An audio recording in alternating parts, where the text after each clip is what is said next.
SSK sir ஒருத்தி தான் வருவாங்கன்னு சொன்னாரு, 2 பேரும் வந்திருக்காங்களே. அந்த இலக்கியா கூட வந்திருக்குது ஒரு வயசான டிக்கெட்டு தான். அதோட தலையில ஒரு தட்டு தட்டுனா கீழே விழுந்துரும். நாகம் இப்ப இதுக்குள்ளதான் இருக்கானா?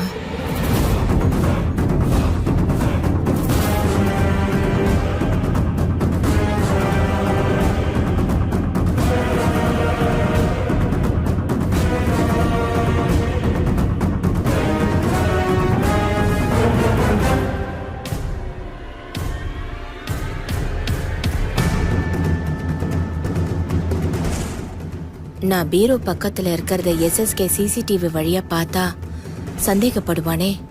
அப்புறம் மறுபடியும் அவனை நாகுவ வேற எங்கேயாவது கொண்டு போய் மறைச்சு வச்சுட்டானா?